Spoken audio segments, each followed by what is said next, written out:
उठाव कसा करायचा हे आमच्याकडून शिका. आमदार कसे सोबत घ्यायचे ते आमच्याकडून शिका. त्याचे आम्ही मास्टर आहोत, गुरु आहोत. तुम्हाला एका ठिकाणी बसून किंवा बडबड करून असे आमदार इकडचे तिकडे होत नसतात हे तुम्हाला कळायला आणखीन फार वेळ लागणार आहे. म्हणून असे बेताल वक्तव्य जे करतात त्यांची कीव येते, फक्त कीव आणि कीव हा शब्द त्यांच्यासाठी लागू होतो. संजय राऊत यांच्या या वक्तव्याचं तुम्ही खंडन करताय, मात्र समजा जर तसं खरं असेल की उदय सामंत यांचा एक गट आहे आणि त्यांच्यासोबत 20 आमदार आहेत, तर मग असाही प्रश्न उपस्थित होतो की संजय शिरसाट हे कोणत्या, म्हणजे ते 20 आमदारांमध्ये आहेत? अहो मी सांगितलं ना, उदय सामंतकडे 20 लोकांचा गट नाहीये, 60 लोकांचा गट आहे. जेव्हा 60 लोकांचा गट येतात आम्ही सर्वजण एकच आहोत ना. म्हणून त्याचा ती चर्चा करण्यात काही अर्थ नाही. ही फक्त हेडलाईन कशी तरी बनावी, यांच्यामध्ये फुटे असं कुठं दाखवण्याचा प्रयत्न करावा. असं कोणतंही घटना आमच्यामध्ये नाही किंवा वादविवाद सुद्धा नाहीत. ही मी अत्यंत जबाबदारीने बोलतोय. विजय वडेट्टीवार म्हणाले की नाराजी दाखवून काही पदरात मिळेल का असा प्रयत्न शिंदेचा सुरू आहे. शिंदेची गरज आता संपलेली आहे का असा एक प्रश्न उपस्थित होतो. एकनाथ शिंदे साहेबांचा स्वभाव महाराष्ट्रातली आणि सर्व पक्षाच्या नेत्यांना ठाऊक आहे. त्यांना एखादी गोष्ट करायची असेल किंवा एखादी गोष्ट बोलायची असेल ते जाहीरपणे बोलतात. नाराजगी असेल तर ते लपून छपून रुसून असं दाखवत नाहीत.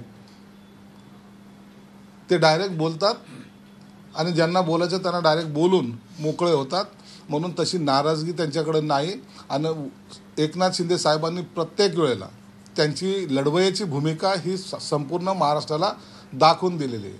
म्हणून आम्ही नाराजगी दाखवून आता मी तुमच्यावर नाराज आहे मग माझं हे आहे का, नाही, आम्हाला हे पाहिजे, आम्ही हे करणार आहोत, या भूमिकेमध्ये एकनाथ शिंदे साहेब आयुष्यभर जगलेत आणि तेच भूमिका घेऊन ते पुढे जात आहेत.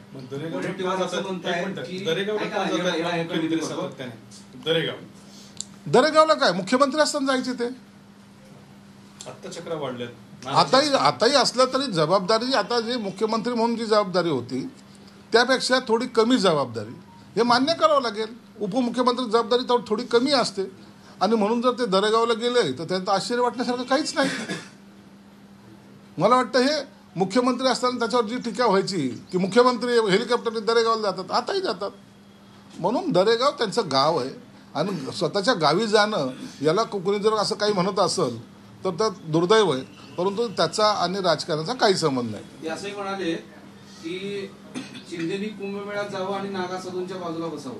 राऊत म्हणाले दरेगावला जाण्यापेक्षा शिंदेनी नागा साधूच्या जाऊन बसण्यापेक्षा संजय राऊतने दरेगावला जावं आणि नागा साधूचं दर्शन घ्यायचं असेल तर तुम्हाला दरेगावला सुद्धा तुम्हाला घेता येईल.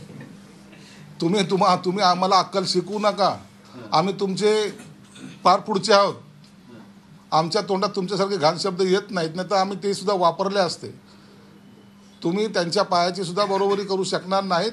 आता तुमची जी काही दलाली करण्याची जी काही लिमिट होती ती संपलेली आहे.